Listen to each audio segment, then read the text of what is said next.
काही मंडळी काही वाचन करतात, अभ्यास करतात आणि आपल्या धर्माच्या संदर्भात किंवा काही धर्म आचरणासंदर्भात काही ज्ञान देतात, ते ऐकलं पाहिजे. कारण बऱ्याच लोकांना आता ऐकायची सवय झालेली आहे, असं नाही, ऐकायची सवय गेलेली आहे. आणि घरातले संवाद ज्यावेळी आपण ऐकतो त्यावेळी सुद्धा लोक एकमेकाला असं म्हणतात, तुम्ही आता बस करा, खूप झालं ऐकायचं तुमचं, असं आपण घरात एकमेकाला बऱ्याच वेळा म्हणत असतो. पण ऐकायला पाहिजे. ऐकल्याशिवाय श्रवण ही अतिशय महत्त्वाची गोष्ट आहे. आणि जी माणसं मनापासून ऐकतात, श्रवण करतात, म्हणजे आपल्या कानात जीव ओतून ऐकतात, त्या माणसांचा मेंदू पुढे सुपीक होतो, त्यांना परत बोलावं वाटतं जे आपण ऐकलंय ते. त्या दृष्टिकोनातून आपण तुम्ही सगळेजण हे ऐकाल अशी मी अपेक्षा करतो. जैन धर्माच्याबद्दल आपण सगळ्यांनी यापूर्वी जे काही ऐकलेलं आहे त्याच्या बरोबरीनेच आपण पुढे जाणार आहोत. आता समाजामध्ये आणि आपल्या देशामध्ये आणि देशाच्या बाहेर जे वातावरण चाललेलं आहे, म्हणजे आपल्याला त्याची झळ अशी पोचलेली आहे की आपल्याकडे आता सिलेंडर मिळत नाही आणि पेट्रोल मिळत नाही, हे प्रश्न निर्माण झाले. कशामुळे प्रश्न निर्माण झालेले आहेत? तर कुणीतरी एक दोन देश, त्यातला कुणीतरी दादा माणूस तो तिसऱ्या कोणाच तरी माणसाला चौथ्या कुठल्या तरी देशावरती हल्ला कर म्हणून सांगतोय आणि सगळी व्यवस्था जगातली ठप्प व्हायला लागली, विशेषतः काही देशातली, काही खंडात. काय आहे याच्या पाठीमागचं? आता जैन तत्वज्ञान जे आहे त्याच्यानुसार आपण जर पुढे बघायला गेलो तर 21व्या शतकामध्ये आपण आहोत. युद्धाचा काळ नाही, जवळ लोकांनी येण्याचा काळ आहे. अशा काळामध्ये 3-4 वेडे लोक एकत्र येत आहेत आणि मी मोठा का तू मोठा, त्याच्यासाठी ते भांडत. आपलं तत्वज्ञान काय सांगते? जैन तत्वज्ञान अहिंसा हे अत्यंत महत्वाचा संदेश महावीरांचा. म्हणजे आणि ती अहिंसा सर्वसाधारण अहिंसा आहे. म्हणजे तुम्ही बोलताना सुद्धा कुठल्या माणसाला वाईट बोलू नये, अपशब्द वापरू नये, शिवी देऊ नये, किंवा एखाद्याला दुःख होईल असं वाणीतून सुद्धा आपल्याला काही बोलू नये. इथपर्यंत जैन धर्म आपल्याला सांगतो की वाणी सुद्धा, वाचा सुद्धा आपली शुद्ध पाहिजे. असं एका बाजूला असताना निरपराध अशा प्रकारच्या, निष्पाप अशा प्रकारच्या असंख्य मुलांचे बळी, माणसांचे बळी बॉम्ब टाकून माणसं घेत आहेत आणि ती सगळी प्रगत देशातली आहेत, म्हणजे त्यांनी शिकून काहीच मिळवलेले नाही. महावीरांचा संदेश असा आहे की माणूस, मोठा माणूस किंवा सत्शील माणूस, संवेदनशील माणूस कोण आहे? जो हिंसा करतो. अहिंसा हे जे तत्व आहे, आणि महावीरांची अहिंसा इतर अहिंसा मानणारे जे लोक आहेत त्याच्या पलीकडचे. जैन धर्माचं जे सार आहे त्याच्यामध्ये जैन धर्म हा इतर धर्मांच्या तुलनेत एक शिस्तबद्ध असा चाललेला धर्म आहे.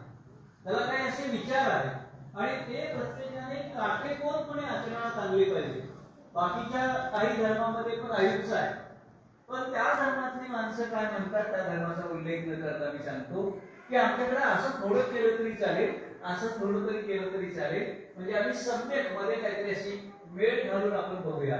पण जैन धर्म आपल्याला सांगतो असं काहीच करायचं.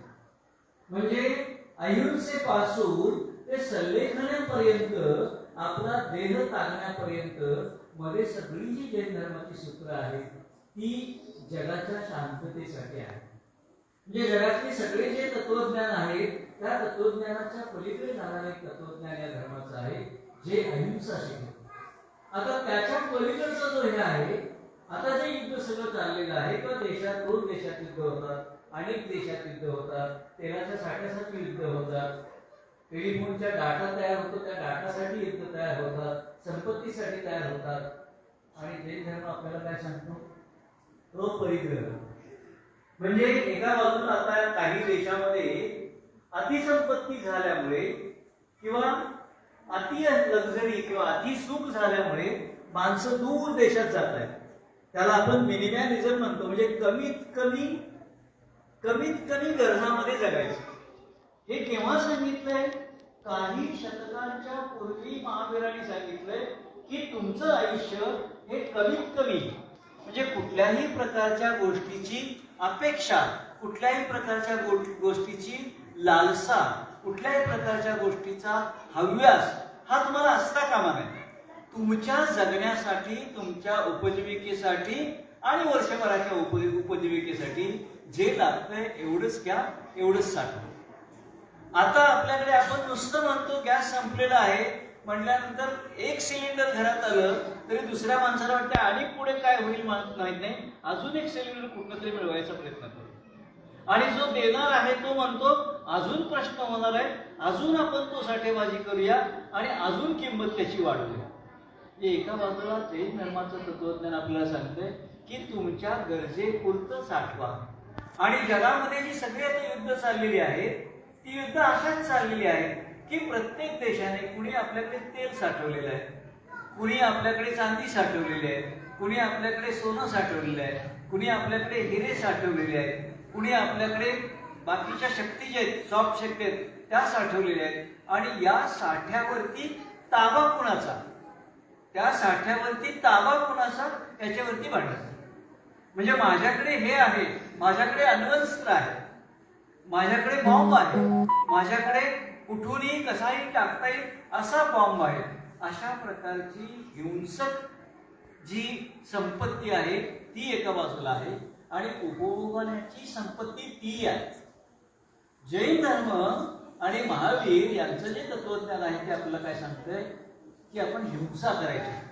म्हणजे आपण जाहीर आणि सर्टिफाईड, म्हणजे कुणालाही न विचारता अशा हिंसा करतोय की ज्याच्यामध्ये ज्यांची हिंसा करतोय त्यांचा तुमचा काहीही संबंध नाही. निष्पाप मुलं आणि त्या मुलांना घेऊन पळणारे आई वडील किंवा त्यांचे मृतदेह, त्यांचे गुडघे पडताना दिसत आहेत आणि माणसांना ओळीनं, म्हणजे माणसांना पुरायला सुद्धा जागा नाही, असं हे चित्र ह्या माणसाने तयार केले. जर जैन धर्माचं आचरण किंवा त्यांची शिकवण यातल्या माणसांना कळाली असेल, कुठला धर्म या सगळ्यात माणसाने, इराणकडे कुठला धर्म आहे, इस्रायलकडे कुठला धर्म आहे, म्हणजे जैन धर्मातला जो अनेकांतवाद आहे तो अनेकांतवाद काय सांगतो, तो अनेकांतवाद असं सांगतोय की तुम्ही जे सगळं तयार केलेलं आहे ते ज्यावेळी तुमच्या हातात येईल त्यावेळी लागते तेवढं घ्या आणि नंतर द्या, कुणाला तरी द्या, कुणाला तरी दान करा, कुणाला तरी काहीतरी त्याचा उपयोग होईल, तुम्हाला त्याचा वापर नाही ते दुसऱ्या कोणाला तरी द्या. हे न देता त्याच्या बरोबर उलट जास्तीत जास्त आमच्याकडे काय आहे आणि जास्तीत जास्त विध्वंसक काय आहे त्याच्यासाठी ही सगळी राष्ट्र बांधतायत आणि त्याच्यामध्ये गरीब राष्ट्र मरायला लागलेले आहे. अशा एका वातावरणामध्ये जैन धर्माचं महात्म्य पुढे अजून वाढत जाण्याची शक्यता आहे. ते अशासाठी की अपरिग्रह आणि अनेकांतवाद आपल्याला काय सांगतो, ही राष्ट्र काय म्हणतात की अमेरिकावाले म्हणतात की आमच्या देशामध्ये आणि काळे लोक आहेत त्यांना येऊ देणार नाही. अहो त्यांच्याबाबत लढा झाला, काळ्या रंगाची माणसं सुद्धा माणसंच आहेत, त्या काळ्या रंगाच्या माणसाने अमेरिका उभी केली, त्यांच्या घामाने अमेरिका उभी झाली. पण आम्ही गोरे आहोत आणि ते नीच आहेत, ते काळे आहेत, म्हणून त्यांना आम्ही असं वागवणार, त्यांना कुत्र्या मांजरांसारखं वागवणार, अशा तऱ्हेने चाललेत आणि त्यांना ते नको आहे. कुणीतरी हे इस्रायल आणि इराण वगैरे जी मंडळी आहेत, कुणाला तरी मुस्लिम नको आहेत, कुणाला तरी मराठी नको आहेत, कुणाला तरी लिंगायत नको आहेत, कुणाला तरी स्त्रिया नको आहेत, कुणाला तरी नुसते पुरुष नको आहेत, कुणाला तरी असे तेलवाले नको आहेत. वेगवेगळ्या धर्मामध्ये, जातीमध्ये, पंथामध्ये प्रत्येकाचा धर्म आहे, त्याला जगण्याचा हक्क आहे. जग लोकशाहीच्या तत्वानं चाललेलं आहे आणि हुकुमशाहीच्या तत्वानं माणसं चाललेली आहे. जैन धर्म आपल्याला अत्यंत उदारपणे असं सांगतो, त्या धर्माची शिकवण अशी आहे की सर्वे सुखीनी जग, म्हणजे सर्व माणसं सुखी राहते, सर्व जग आहे ते सर्व जग सुखात राहू. ते केव्हा सुखात राहील, तुम्ही हिंसा केली तर सुखात राहील. म्हणजे तुमच्या मनामध्ये जी हिंसा येते आणि पराकोटीची हिंसा येते, म्हणजे आपल्याच जोडीदारी किंवा आपल्याच मुलाला एखादा पालक टांगून मारतो काहीतरी छोटीशी गोष्ट शिल्लक चुकली म्हणून, किंवा आपल्याच एखाद्या पत्नीचं तुकडे तुकडे करून फ्रीजमध्ये ठेवतो आणि संधी मिळालं तर नेऊन कुठेतरी टाकून देतो. असं कसं काय माणसं करू शकतात? इतकं क्रौर्य कसं कुठून येतं माणसांच्याकडे? म्हणजे पशूंच्याकडे पण एवढं क्रौर्य नसतं. म्हणजे आपल्या सगळ्या प्राणीसृष्टीमध्ये सगळे प्राणी आपले जे आहेत त्या सगळ्या प्राण्यांचं तत्वज्ञान असं आहे ते कदाचित जैन धर्म शिकलेत का बघायला पाहिजे. प्राणी त्यांचं तत्वज्ञान असं आहे, आम्हाला भूक लागेल त्यावेळी आम्ही दुसऱ्या कुठल्या तरी प्राण्याचा बळी घेईल, कारण ते आमचं खाद्य असतं. आम्हाला राग आला तर क्वचितच आम्ही कुणावर तरी हल्ला करेल, जाणीवपूर्वक हल्ला करणार नाही. पण माणूस एक असा माणूस आहे की तो शिस्तबद्ध, अगदी योजना आखून किती माणसं किती वेळात मरतील याचं गणित करून तो हल्ला करतो, असा एकच प्राणी. आणि ह्या सगळ्या प्राण्यांना बाकीच्या आता ह्याच प्राण्याची, माणूस प्राण्याची भीती वाटायला लागली. अशा काळामध्ये जैन तत्वज्ञानाचा अंगीकार जगातली जास्तीत जास्त माणसं करतील.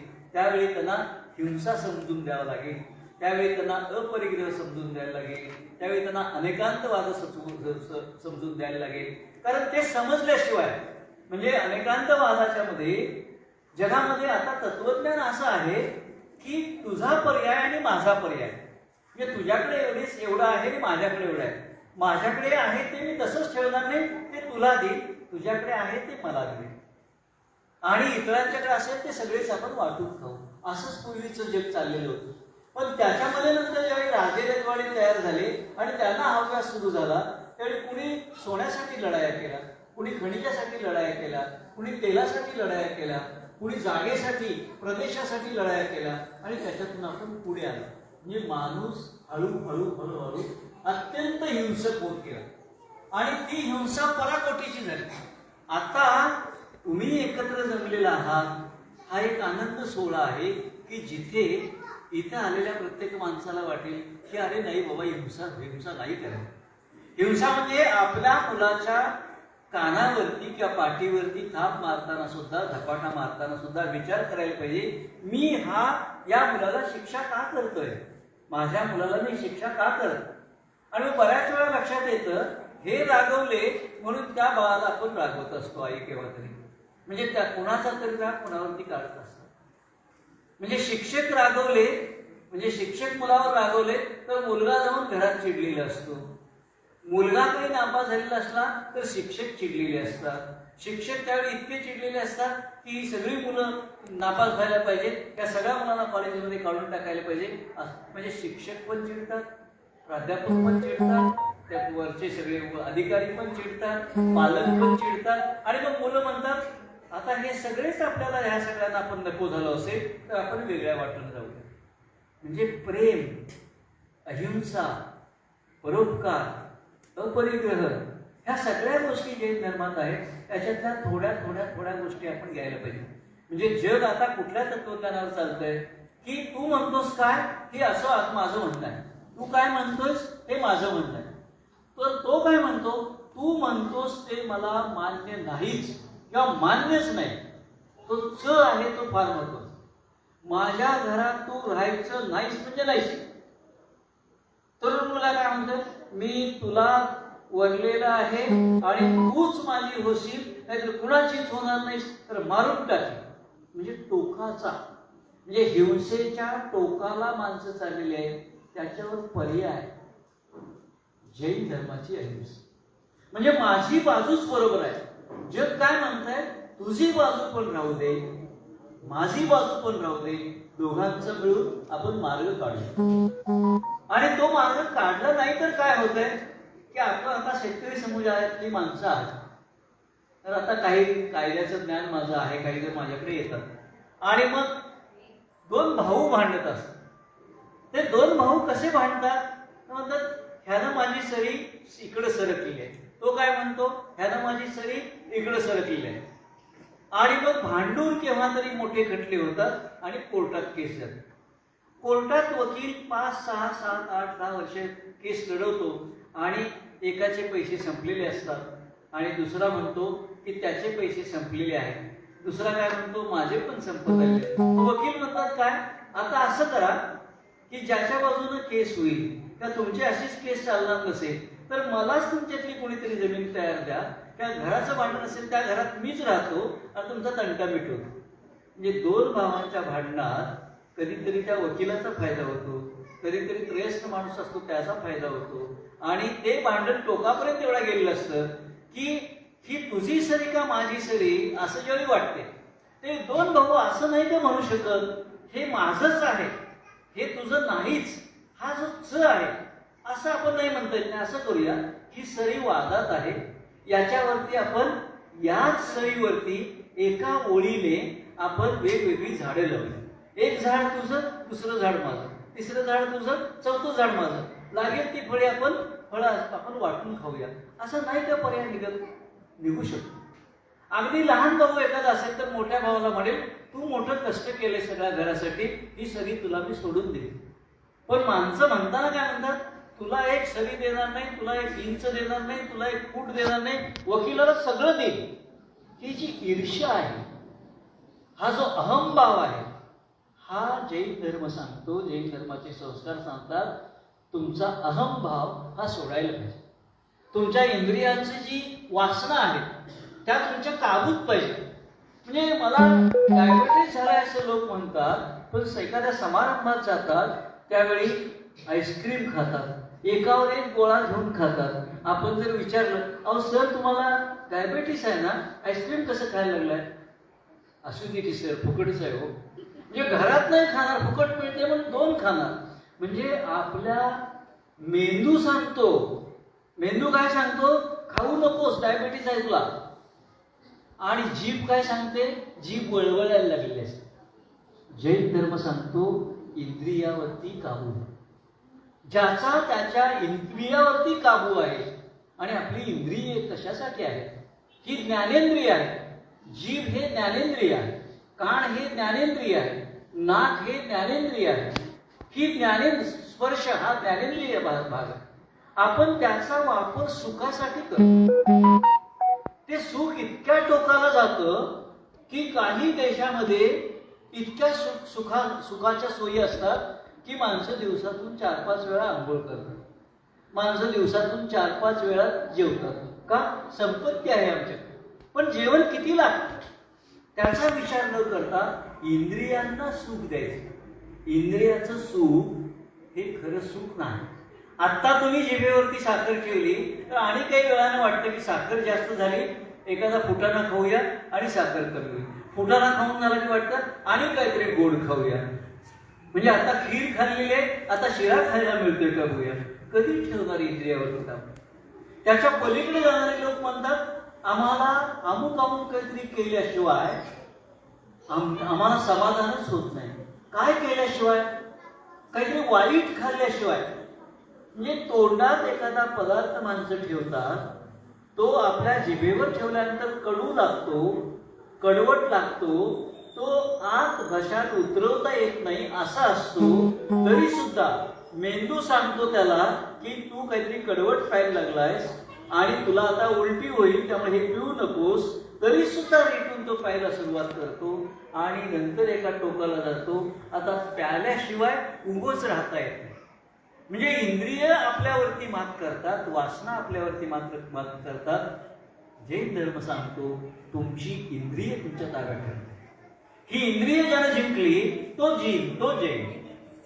महावीर कोण? म्हणजे महावीर का म्हणतो आपल्याला? जे लढाई करतात ते वीर असतात. पण महावीर किंवा तीर्थंकर ही सगळी जी माणसं आहेत पुढे गेलेली, हे मुनी आहे, साधू आहे, ज्यांनी आपल्या इंद्रियावरती मात केलेली आहे. उघडे फिरणारे स्वामी आपण ज्यावेळी पाहतो, आपल्याला शर्ट लागतो, शर्टच्या बनियन लागतं, थंडी असेल तर त्याच्यावरती आणखी स्वेटर लागतं, पाऊस आला तर छत्री लागते. पण अशा ऊन वारा पावसात ही साधू मंडळी फिरतात, तर आपण का नाही विचार करत की यांना त्रास होत नसेल काय? ते पायी चालतात, त्यांना त्रास होत नसेल काय? ते कशाचाही आग्रह करत नाही, कशाचाही कुठल्याच गोष्टीचा हव्यास नाही. अपरिग्रह म्हणजे अपरिग्रह, पैशाची मालकी नाही, काहीच नाही. असं असताना ते कसं जगतात? आपल्यातलाच एक माणूस आहे, आपल्यासारखाच एक माणूस आहे, तो कसा पोचलेला आहे? त्याच्या इतकं आपल्याला स्वामी नाही होता येणार, पण आपण कमीत कमी आपल्या इंद्रियावरती तरी ताबा, आपल्या जिभेवरती ताबा पाहिजे, आपल्या सर्व ज्या वासना आहेत त्याच्यावरती ताबा पाहिजे, आपल्या मेंदूवरती आपला ताबा पाहिजे.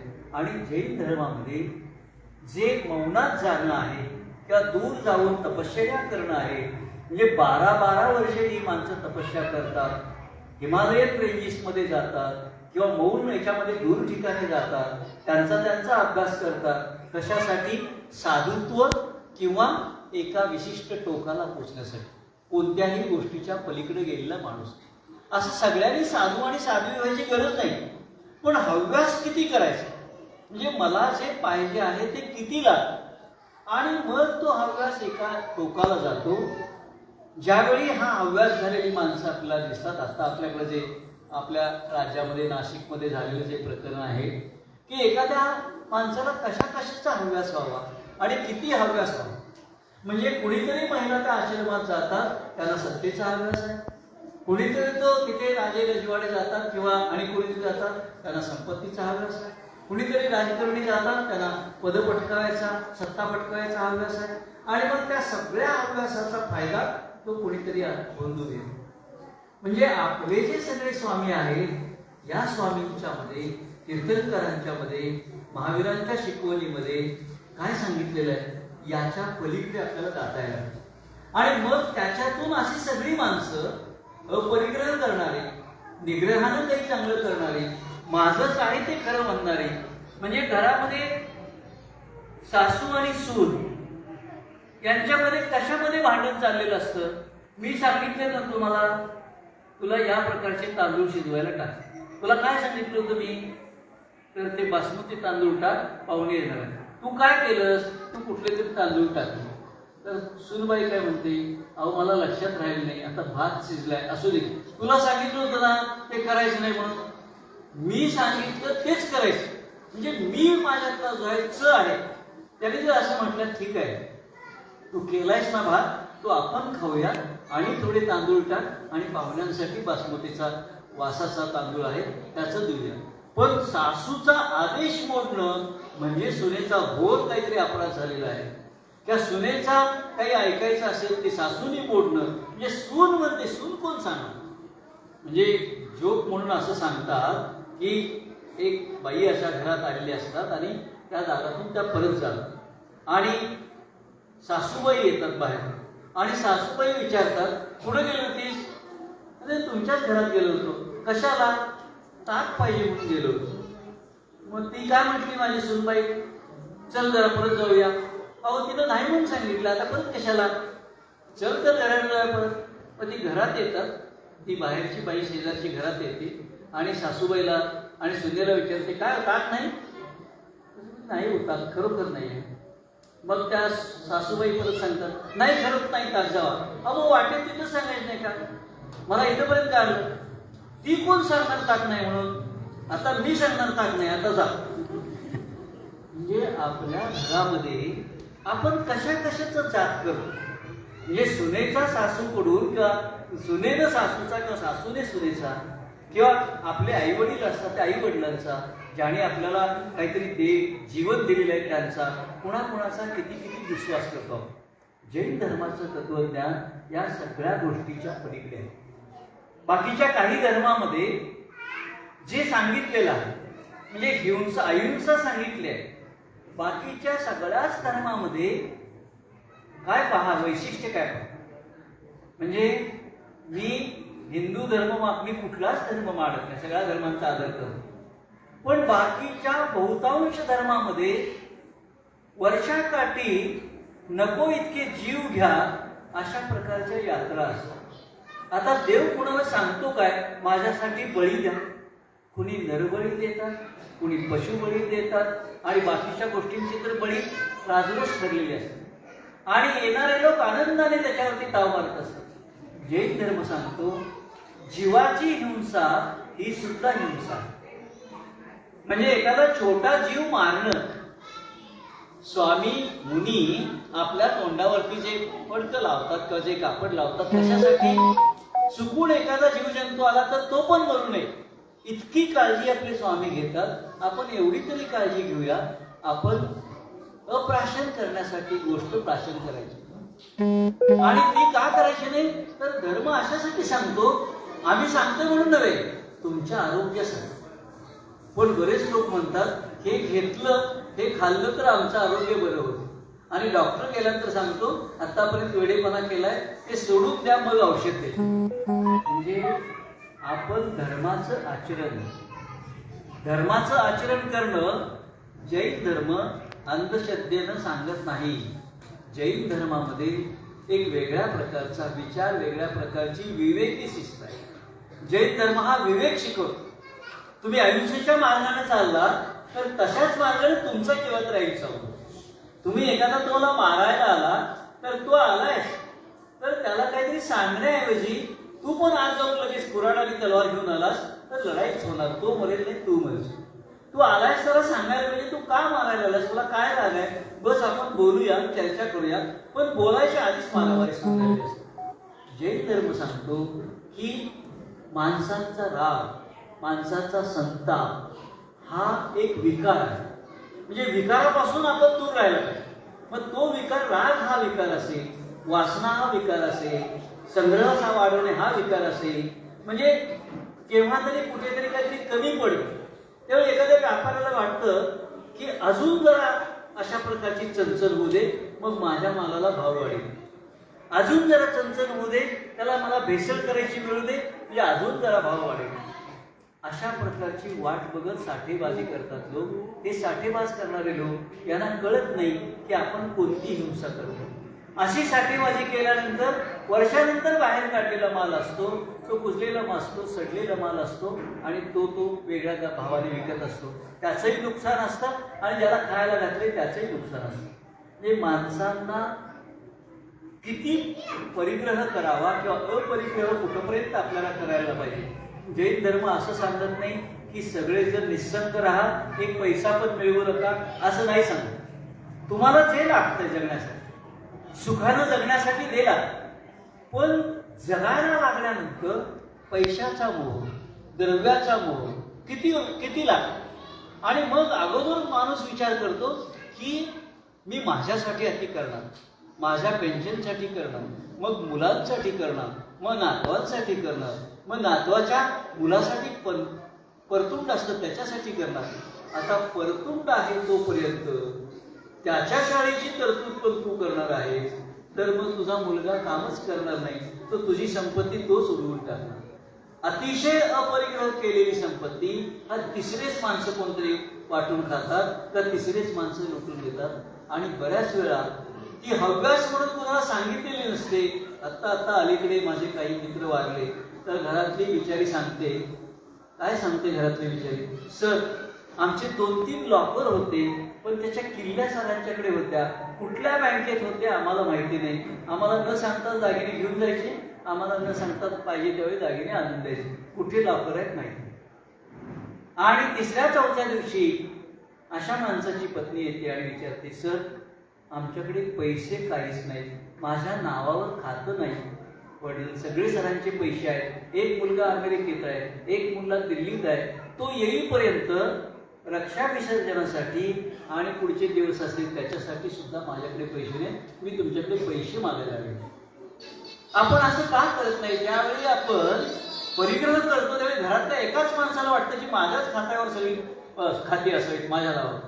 म्हणजे अहो, तुम्ही जर वयाने मोठी झाला असाल किंवा तुम्हाला वाटत असेल ही तुमची मालकीण आहे, ही तुमची सहचर्यागिनी आहे, ही तुमची पत्नी आहे, तुमचं काहीतरी झालं तर एक 550 रुपये 500 रुपये तिच्या हातात असू दे, केव्हा तरी महिन्यातून किंवा हजारातून तिच्या बहिणीला, तिच्या भावंडांना, तिच्या नातलगाला तिला वाटलं मला काहीतरी साडी सोळी करावी, काहीतरी द्यावं, तर तिच्या हाताशी पैसे पाहिजे असं आपण विचार करत नाही.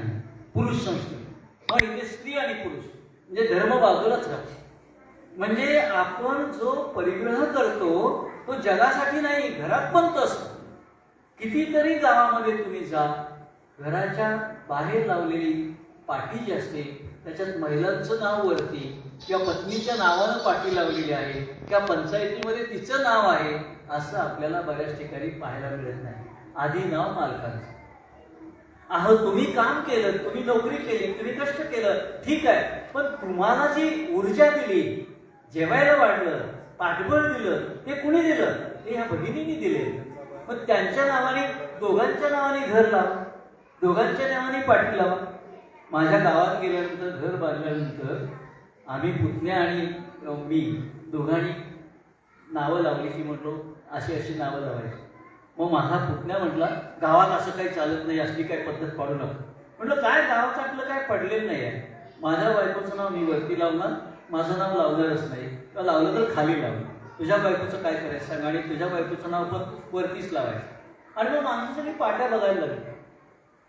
मग आम्ही विचार केला, म्हटलं फक्त 2 नावं लावली, त्याच्यावरती ऑब्जेक्शन आलं लोकांचं, भावकीतल्या लोकांना. म्हटलं तुमची नावं काढली तर तुम्ही मेलात असं लोक समजून जाईल, आणि असं लावता येत नाही, तुमची तरी लावा काय. मग दुसरे काय म्हटले की आधी आतापासूनच काय केले, नंतर लागतेच की त्यांचं नाव. म्हटलं नंतर कुठे लागणार, नंतर तुम्ही मुलांच्या नावाला लागणार. म्हणजे जो अधिकांतवाद आहे त्याच्यामध्ये स्त्री आणि पुरुष, म्हणजे स्त्री ही नगण्य आहे, म्हणजे तिची पण एक भूमिका असते. तिला पण वाटतं ना माझ्या नावाचं काहीतरी असावं, माझ्या नावावर एखादा गुंठा असावा, माझ्या नावावर एखादा एकर असावा. माझी 100 एकर जमीन आहे, बायकोच्या नावावर किती आहे, काहीच नाही. आणि खाती किती आहेत, खाती 10 बँकात आहे. किती आहे बँकात, बरंच काय काय न सांगणं एवढं आहे. आपण बायकोच्या नावावर काय, बायकोच्या नावावर काय. म्हणजे संग्रह करणं हा हव्यास सुद्धा एकट्या माणसाला माझ्याकडेच असावं आहे. म्हणजे जसं राजांना पूर्वी वाटायचं प्रजा फक्त माझ्या कामासाठी आहे. शाहू महाराजांच्या सारखा एखादाच महाराज असा होऊन गेला, किंवा काही असे राजे होऊन गेले की ज्याने आपली कोठार उघडी केली. एखादाच असा कोणीतरी वाणी सावकार तुकारामांच्या सारखा होता, ज्याने सगळं देऊन टाकलं आणि वाटेला लागले आणि वाटलं सगळं, म्हणजे सगळं धनाने वाटून टाकलं. अशी जी माणसं आहेत, तो जो साधुत्वाचा संतत्वाचा जो विचार आहे तो जैन धर्मातला विचार आहे. आणि म्हणून तिथे स्त्री पुरुष समान आहे, तिथे नाती समान आहे, तिथे धर्म समान आहे, तिथे हिंसा वर्ज्य आहे, तिथे अहिंसेचं तत्व पाळायला पाहिजे, अपरिग्रह करायला पाहिजे, पोटाला लागेल तेवढं खायला पाहिजे. अशा ह्या सगळ्या संहिता आहेत. आणि त्या संहितेमध्ये त्या संहिता सोडून माणसं चाललेली आहेत. माझे एक विद्यार्थी होते, तर ते मला सांगायला यायचे की मी माझी पुस्तकं माझा भाऊ टाकून देतो. तर म्हणलं चल तुझ्या भावाला एकदा भेटूया, इकडच्या जवळच्याच एका गावात. त्याला विचारलं काय रे बाबा, तुझा भाऊ शिकतोय, प्राध्यापक झालेला आहे, चांगला शिक्षक आहे, इंग्रजीचा शिक्षक आहे, त्याची पुस्तकं तू विहिरीत का टाकतोस. म्हटलं ते सगळी पुस्तकं घेऊन तो वेडा झालाय, जास्त काहीतरी बोलत असतो. म्हटलं वेडा नाही झालेला, तो शहाणा आहे, तुला दारू पिऊ नको म्हणून सांगतोय, त्याचा तुला राग येतो. म्हणजे तो शहाणा आहे, तू मूर्ख आहेस, आणि तू त्याला वेड्या ठरवायला लागल्यास, वाचून आणि त्याची पुस्तकं टाकतोयस. पण त्याला सांगितलं पुस्तकं टाकू नकोस, त्यातलं काहीतरी तुला वाचता येते का बघ, तू केव्हा तरी आला तर तुला वाचण्यासारखं एखादं पुस्तक आणून देईल, आणि त्याच्यामुळे आईला त्रास देऊ नकोस. जैन धर्मातलाच माणूस सांगतो तुम्हाला. आता ह्या लोकांना, अशा लोकांना सांगायचं कुठे. या लोकांना हे सांगायला पाहिजे की या धर्माची तत्व आहेत ती वाचा, त्यातलं एक काहीतरी आचरणात आणा. म्हणजे घरामध्ये आपण काहीतरी ठरवलं तर ते ठरवताना त्यांना काय विचारायचं.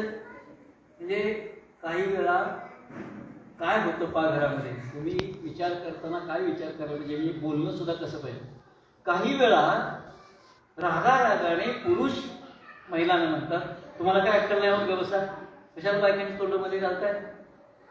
आता त्या हे संपल्यानंतर आत येतात, तुम्हाला लई कळते, तुम्हाला काय माहिती आहे की शेजारी ऐकत असतो, मुलगा ऐकत असतो, आणि मुलगा काय म्हणतो तुम्हाला दोघांना पण काय कळत नाही, आईला पण काय कळत नाही, बाबाला पण काय. आपल्याला एवढं तरी कळायला पाहिजे की मुलांच्या समोर काय बोलायचं. हिंसक शब्द, वाईट शब्द आपल्या ह्या मुलांच्या समोर काय बोलायचं. म्हणजे आपल्या तोंडातून अपशब्द किती जातात दिवसात. म्हणजे आपण शब्द उच्चारला की तू मातेच्याच नावाने जातो, महिलेच्याच नावाने जातो, हे शब्द आपल्या डिक्शनरीतनं काढायला पाहिजे. ती पण एक हिंसा आहे. म्हणजे महावीरांचं तत्वज्ञान ह्या खूप मोठं तत्वज्ञान आहे, जे जगातल्या सगळ्या लोकांना विवेकी बनवणारं ते तत्वज्ञान आहे. म्हणजे शहाणपणाने वागा, विवेकी वागा, तुम्ही करताय ही गोष्ट चुकीची आहे का, बरोबर आहे का, चुकीची आहे हे विचारा. ती धर्माला धरून आहे का, तुझ्या प्रकृतीला धरून आहे का, तुला जे तुझी कुवत आहे त्याला धरून आहे का. बऱ्याच लोकांना काय हव्यास होतो. कशाचा हव्यास असतो. गावामध्ये त्यानं तिकडे 5 बकरी कापली, मी 10 बकरी कापणार. त्याने तिकडे लाइटिंग लावून वेडिंग केलं, मी त्याच्या पुढचं लाइटिंग करणार, आणि पुढे 5 लाख 10 लाख 15 लाख कर्ज करणार, आणि कर्जासाठी कर्ज भेटत नाही सावकाराचं कर्ज काढणार, सावकाराचं कर्ज भेटत नाही म्हणून आत्महत्या करणार. संपला विषय. कशाचा हव्यास. मिजाज. म्हणजे गावात कळलं पाहिजे की मी प्रतिष्ठित आहे, गावात कळलं पाहिजे की मी मोठा श्रीमंत माणूस आहे. पण कशासाठी? तुम्ही तुमची श्रीमंती, आता सरांच्या घरी मी गेलो आणि पुस्तकं घरात. मी सरांना म्हणलो, किती श्रीमंत आहे तुम्ही? तुमच्या घरामध्ये सगळे तत्वज्ञ आहेत, तुमच्या घरामध्ये विचार सांगणारी माणसं आहेत, तुमच्या घरामध्ये कवी आहेत, तुमच्या घरामध्ये चांगले नेते आहेत, तुमच्या घरामध्ये सगळी माणसं ही नांदतायत इथे. ही तुमची समृद्धी आहे. काय असते समृद्धी आहे? तुम्हाला खायला प्यायला जे मिळतंय.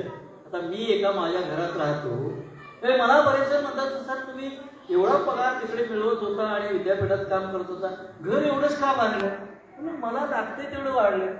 तर माझी मुलं दूर आहेत, दोघांना झाडता येईल शेवटी एवढं आम्ही घर ठेवलेलं आहे, स्वच्छ ठेवता येईल एवढं ठेवलेलं आहे. पाहिजे कशात? माझ्या पुस्तकाला जेवढी जागा लागते तेवढं घर आणि 4 माणसं बसायला आली तेवढं घर मला पुरतं. मुलांची मुलांना घर करून दिलेली आहेत किंवा त्यांची काही कर्तृत्वानं बनले. कशासाठी? म्हणजे इथे एक प्रॉपर्टी आहे, तिथे एक प्रॉपर्टी आहे, तिथे एक प्रॉपर्टी आहे आणि लोक म्हणतात फार प्रॉपर्टी झाल्यावर. आणि मग नंतर कळतं इकडली एक बळकावलेली आहे, तिकडली एक खटल्यात आहे, इकडली एक वादात आहे, तिकडली एक हायकोर्टला आहे, इकडली एक कोल्हापुरात आहे. म्हणजे प्रॉपर्टी सगळ्या कोर्टात आहेत. का? मॅनेज करायलाच वेळ नाही. धर्मामधली अडचण अशी आहे, तुम्ही इतकं पाळता की जे तुम्हाला त्याचं व्यवस्थापन निघाला होता आणि वाटेत जग जिंकत आला. घडलेली गोष्ट आहे. आणि वाटेत एक चांगला तज्ञ, शिक्षण तज्ञ होता, त्याच्या वाड्यावर गेला आणि त्या वाड्यावर गेल्यानंतर त्यांनी त्याला सांगितलं की तुला भेटायला आलोय, पण तू खूप मोठा विद्वान आहेस आणि तुझ्याकडून मला सल्ला पाहिजे. तर ते म्हणाले, तुमचं काय चाललेलं आहे, कशासाठी आलाय? मला कोणीतरी सांगितले की माझा वाडा, माझी शाळा तुम्ही बळकावणार आहे. ते म्हणाले, नाही, त्याच्यासाठी नाही आलो. आमच्या डोक्यात होतं, पण तुझी शाळा चांगली चाललेली आहे, विचारवंत होतं जर्मनीमधून. मग काय आलाय तुम्ही? ते म्हणाले, तू विद्वान माणूस आहे, कधी सल्ला दे. तर मी सल्ला देईन, पण तुम्ही ऐकणार नाही. हो, नाही ऐकणार की नाही? ते म्हणाले, तुम्ही इतका देश जिंकत आलेला आहे, मागे बघा अर्ध्या देश जिंकलेल्यातले झेंडे पडलेले असतील, त्यामुळे कशाला चाललंय पुढे? आता इथून मागे जा, जेवढे देश जिंकलेत तिथल्या लोकांना शिकवायला सुरुवात करा. आणि मी सांगतो पाया पडून तुमच्या मागे जातो. आणि तिथून तो राजा परत आला आणि त्याने तिथल्या त्यांच्या देशामध्ये शिक्षण सुरू केलं. हे एका शिक्षण तज्ञांनी सांगितलं. म्हणून आपण हव्यास किती करावा, म्हणजे घरातल्या महिलेनं पुरुषाला सांगायला पाहिजे, किती त्रास करून घेताय, कशासाठी त्रास करून घेताय, थांबा आता. आणि मग ते थांबत नाही आणि नंतर कुठे दवाखान्यात ऍडमिट झालेले आहेत, परंतु सगळे लोक पोचेपर्यंतच हे झालेले आहेत. किती हव्यास! म्हणजे माणूस धावतो आणि कोणीतरी सांगतं धावेल तिथेपर्यंत तुझी जमीन आहे, आणि तो पळतच सुटतो कुठंपर्यंत? मरून पडेपर्यंत. सगळी माणसं अशी वेडाची धाव घेतात.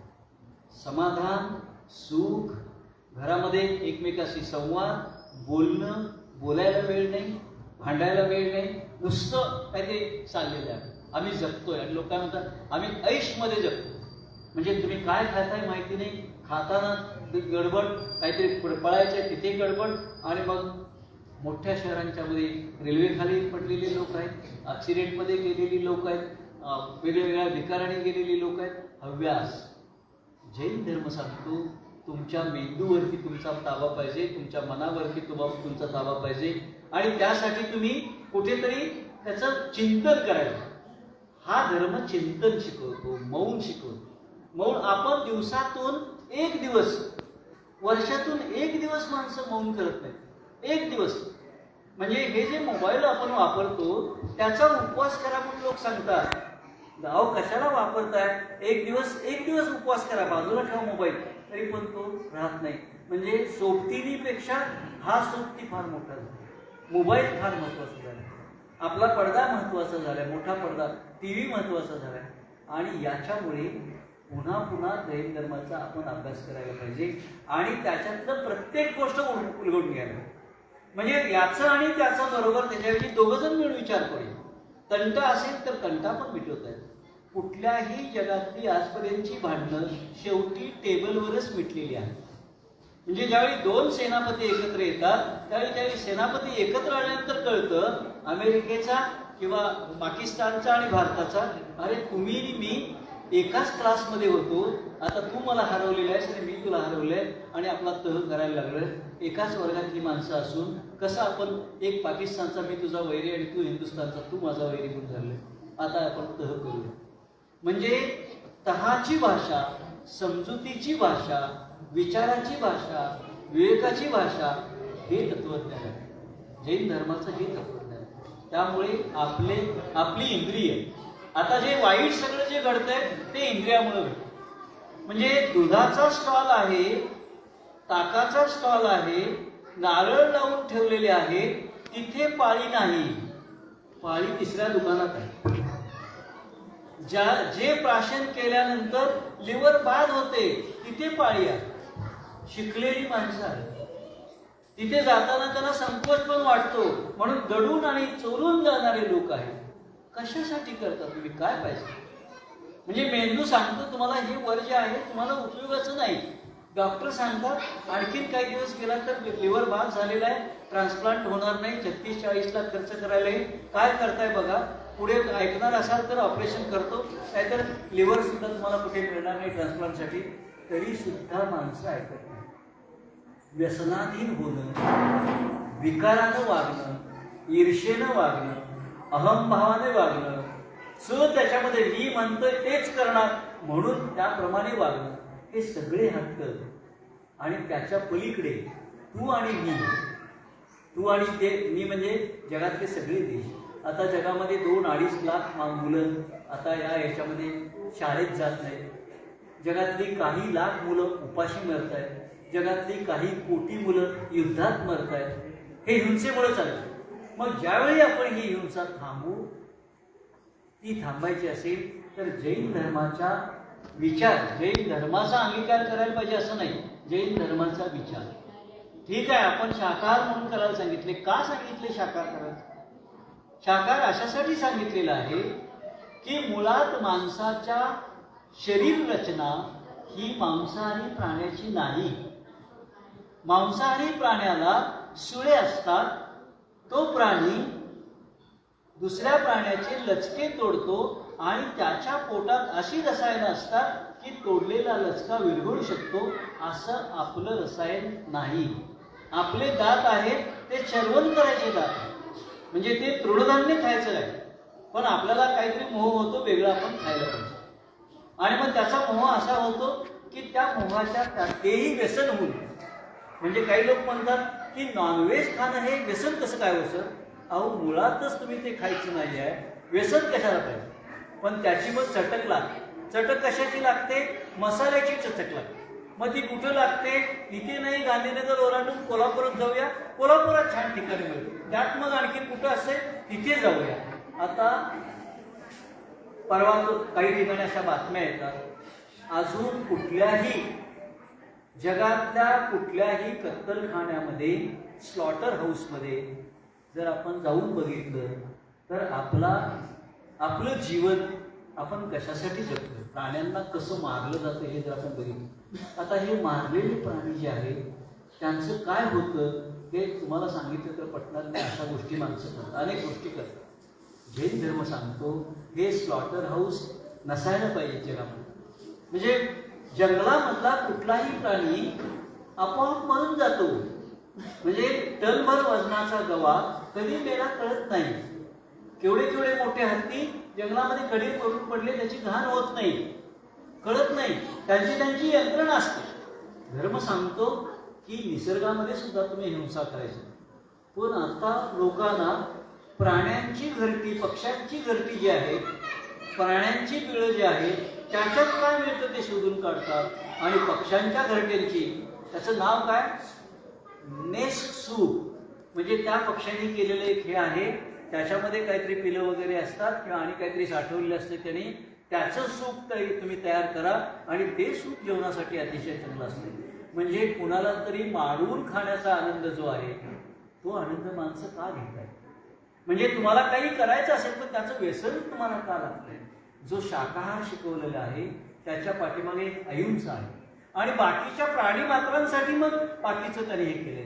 जीवन जे आहे त्याच्यावरती तो जीव जगलेला आहे, पण बाकीचे प्राणी काही करत असते. पण तुम्ही शहाणे प्राणी, माणूस हा जगातल्या सगळ्या प्राण्यांच्या वरचा मेरुमणी आहे. का? बाकीच्या कुठल्या प्राण्यानं उत्क्रांत होऊन आम्ही उद्यापासून कपडे घालणार असं प्राणी कुठला म्हटलेलं नाही. आम्ही सिनेमा बघायला जाणार, सिनेमा थिएटरमध्ये असं म्हणायला कुठला प्राणी आलेला नाही. का? त्यांचा मेंदू उत्क्रांतच झालेला. ते त्यांच्या जीवितासाठी तेवढे जगू शकतात. पण आपण ज्यावेळी उत्क्रांत झालो आणि हात रिकामे झाले त्यावेळी आपण घरं बांधायला लागलो, आपण शेती करायला लागलो, आपण कला शिकलो आणि आपण मेंदू चालवला. हा मेंदू तुमचा उत्क्रांत होत जातो. जैन धर्मातलं तत्वज्ञान आपल्याला की तुम्ही मौन आणि आत्मपरीक्षण आणि इंद्रियावरती तुमचं जे आत्मा आहे त्याच्यावरची जी आत्मा, त्याचं उन्नयन कसं होईल त्याच्याकडे बघा. मेंदूचं उन्नयन कसं होईल त्याच्याकडे बघा. आणि मग तुम्हाला कळेल की वाईट काय आणि चांगलं, आणि त्याच्यातून तुम्हाला पुढे जाता येईल. म्हणजे हिंसा आता अलीकडे असं मानलं जातं, वर्गातल्या पाठीमागं बसलेल्या मुलाला कळत नाही, त्या मुलाला काही शिक्षक म्हणतात तू असाच ढ माणूस आहे असं म्हणणं ही सुद्धा हिंसा आहे. की कायम तू नापासच होणार, तुला काही कळणार नाही असं म्हणणं हा सुद्धा त्या माणसाचा अवमान आहे, त्या मुलाचा अवमान आहे. ते मूल असतं. अशा हिंसेच्या पलीकडे आपण जायला पाहिजे. तर आपण जैन धर्माचा अभ्यास करणारे लोक आहोत. मी माझ्या घरामध्ये माझ्या मुलांना, माझ्या मिसेसना आदराने हाक मारतो. माझ्या शिपायांना पण मी आदराने हाक मारतो. म्हणजे त्याचं नाव दिलीप, जरा इकडे येता काय तुम्ही असं म्हणतो. मग मला विद्यापीठात लोक म्हणायचे शिपायांना पण आहो का करता तुम्ही? शिपायांना नेहमी अरे तुरेच करायचे. बायकोला आहो कसं म्हणून म्हणता? आहो म्हणजे काय? अहो जरा या इकडे का? मुलांना पण तुम्ही बाल तुम्ही कुठे चालले असं तुम्ही विचारता. मुलांना कसं काय विचारायचं हे असं आहो जाऊ कधी असते काय? मला सवय आहे. म्हणजे प्रत्येक माणूस, प्रत्येक जीव हा आदर करावा असा जीव आहे. मला त्याची सवय आहे. असं आपल्याला नाही करता येणार का? पण आपल्या तोंडात काय शब्द येतात? आपल्या तोंडात मुलाला उच्चार करताना मूल आणि त्याच्यानंतरची पुढची एक वाईट शिवी आहे. आपल्या मुलांना, त्या मुलांना त्याला तुम्ही रागवताना सुद्धा काय रागवायचं? माझ्या शेजारी एक दोन फॅमिली एका भाड्याने एका घरात राहायला सांगितलं. मी त्या वहिनीला सांगायचं, वहिनी तुम्ही शिव्या देताय, या शिवीचा अर्थ असा आहे. म्हणजे त्यांच्या मिस्टरना बोलवून सांगायचं, सर असं आहे, असं बोलते मी, असा अर्थ आहे तुम्हाला सांगितलंय, बोलायचं का नाही तुम्ही ठरवा. म्हणजे तुम्ही जी शिवी देताय त्या मुलाला, ते मूल आणखीन कोणाला ते देणार आहे. त्या शिवीचा अर्थ असा आहे, द्यायचं का नाही बघा, तुम्ही शिकलेला आहात, तुमचे मालक पण अधिकारी शिकलेले आहेत. आपल्या वाणीतून आपला जाणारा उच्चार 10 वेळा विचार करावा. रागावताना 15 वेळा विचार करावा. रागावताना थोडं पाणी प्या आणि मग तुम्ही बोला. तर रागाच्या भरात आपण काय बोलतो? रागावरती काबू, वासनेवरती काबू, हव्यासावरती काबू, लोभावरती काबू, ही जैन फिलॉसॉफी. म्हणजे मन जिंकणं आणि विवेक जिंकणं ही फिलॉसॉफी. या दिशेनं आपण सगळ्यांनी जायला पाहिजे. आणि भाईचारा ज्याला आपण म्हणतो. आत्ता आम्ही एका शोकसभेला मी गेलो होते, एक विद्वान वारले त्यांच्यासाठी. तर त्यांच्यामध्ये एक मुस्लिम माणूस आला होता आणि त्याने इतकी चांगली दुआ त्या माणसाला त्यांच्या भाषेमध्ये, हिंदीमध्ये सांगितली. सगळ्यांच्या डोळ्यात पाणी आले की हा एकटाच माणूस या सभेत आलेला आहे आणि मराठी माणूस वारलेला आहे आणि त्याला तो किती मोठ्या मनानं आपल्या असं तो आदरांजली वाहतोय. म्हणजे हे जे आहे एकमेकांकडे, म्हणजे कधी ती मुस्लिम बांधव असतील त्यांची खीर आपल्याकडे कधीतरी येते, आपलं काहीतरी त्यांना दिलेलं आपल्याकडे जातं आणि मग कुठेतरी काहीतरी दांगा होतो. त्याच वेळी आपण हे लोक असे, ते लोक तसे म्हणतो. आपल्याकडे सगळीच माणसं, सगळ्याच धर्मातली सगळीच माणसं चांगली कशी वागतील हे आपण बघायला पाहिजे. आपण हे असे आहेत, ते असे आहेत असं लोकांना, सगळीच माणसं वाईट असतात असं नाही, सगळ्याच धर्मातली माणसं सगळीच वाईट असतात असं नाही. म्हणजे टेररिस्ट फक्त इस्लाममध्येच आहेत असं नाही. टेररिस्ट सगळीकडे आहेत, कुठल्या सगळ्या जातीचे आहेत, त्याच्यात जास्त असेल संख्या. पण ते का अस्वस्थ होतात? आम्ही अल्पसंख्याक म्हणून आम्ही अस्वस्थ होतो.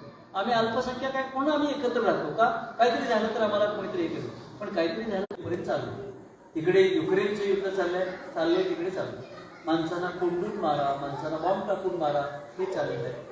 या अशा पार्श्वभूमीवरती जैन धर्माचा प्रसार होणं किंवा जैन धर्माच्या विचाराचा प्रसार होणं आणि जैन धर्माचं जे तत्व आहे त्याच्यानुसार आचरण करणं ही काळाची गरज आहे. आणि त्यासाठी जितकं ज्या बाई कोणी करणार आहे त्यांना जे करायचं आहे तेवढा तरी त्रास होईल. आला बाहेर तुम्ही जाऊन विष्णू घेऊन आला का नाही? जेवून आला नसाल, बसा आता जेवायला, आता मला करायला पाहिजे म्हटलं होता ना, जेवून येतो इकडे म्हणून तुम्ही जेवलेले नसतात, आता बघा मला परत करायला. म्हणजे एखाद्या बिचाऱ्याचं गृहिणीचं एका दिवशी स्वयंपाक करायला लागला नाही ह्याचा आनंद होतो, कुठल्याही गृहिणीला होतो. पण बऱ्याच लोकांना वाटतं तिला आनंद होऊन काय करायचं, मला पोट भरून पाहिजे, जेवलोय पण जरा आणि घातलंच तर चालेल. एखाद्या दिवशी आज तुम्ही काही करू नका, आम्हाला भूक नाही आहे असं कोणी म्हणत नाही. खूप त्रास झाला तर म्हणजे 9 वाजले 10 वाजले शिजवा, काय बिघडत नाही. म्हणजे आपण जी माणसं मूक असतात त्यांना अधिक मूक करून त्यांच्या अन्याय करत असतो. त्यांच्या अंतरंगात कधी आपण मुलांच्या अंतरंगात कधी बघणार, आपल्या पत्नीच्या अंतरंगात कधी बघणार, पत्नीनं आपला माणूस किती काम करतोय, कुठे कुठे काम करतोय, त्याला ताण काय आहे, त्याचे वरिष्ठ कसे काम करतात, त्याच्या कामाचे तास कसे आहेत, कुठल्या प्रकारचं तो काम करतो माहीत नसतं बिचारे. तिने बघायला पाहिजे कसा त्यांना त्रास होतो. म्हणजे आपल्या याच्यामध्ये स्मशान घाटावर माणसं काम करतात. त्यांना मी एकदा विचारलं विद्यापीठात आल्यानंतर, विद्यापीठात त्यांना आणलं होतं, मी कसं काम करतात? ते म्हणले काय दिवसभर सर देह घालतोय आम्ही, घरात आम्हाला बरोबर घेतच नाही जेवायला. पोस्टमॉर्टम करणारा माणूस म्हटला आम्हाला दारातच जेवायला लावतात का? वासच येत असतो अंदाज. आल्यानंतर एक निर्गिलची बाटली आम्ही टाकतो बादलीमध्ये, आंघोळ करतो, मग तो वास जातो आणि मग जेवायला बसतो. आता हे घरातल्या आपल्या भगिनीला कळायला पाहिजे आपला माणूस काय विचित्र काम करतोय आणि त्याला आपण काय ट्रीटमेंट द्यायला पाहिजे. एकमेकांच्या अंतरंगात, एकमेकांच्या अडचणीत, एकमेकांच्या सुखदुःखात आपण एकत्र येऊन विचार करायला पाहिजे. मग तो गल्ली गल्लीत होईल, गावागावात होईल किंवा घरात होईल किंवा मग देशादेशात होईल. त्यावेळी शांतता जगात नांदेल. जग शांततेसाठी आता सगळे लोक झटत आहेत, पण चाललंय मात्र उलटं चाललेलं आहे, ते चालायला नको. त्यासाठी जैन धर्माच्या विचाराची जी जी काही तत्त्व असतील ती आपण आचरणात आणूया आणि त्यापुढे आपलं जीवन अधिक संपन्न कसं होईल ती तत्त्व आचरणात आल्यानंतर तोटा कुणाचाच होणार नाही. आता ज्यांना अतिरेक झाले ते माणसं काय करतात, जे अब्जाधी श्लोक आहे ते सगळं सोडून वेगवेगळ्या कुठल्या अशा देशात जातात आणि खेड्यामध्ये काम करतात, भाजीपाला आणायला जातात, निवांत बसतात, गॅजेट कुठलं घेऊन जात नाही का? अतिरेक झाला, गॅजेटचा अतिरेक झालाय, पैशाचा अतिरेक झालाय, हॉटेलमध्ये जाण्याचा अतिरेक झालाय. आता शहरच नको झालंय म्हणून गावाकडे लोक चालले आणि पुढे गावाकडेच जायला लागेल अतिरेक होईल तसं. या सगळ्याचा विचार करूया आणि आपण चांगल्या मार्गाने चालायचं शिकूया. धन्यवाद.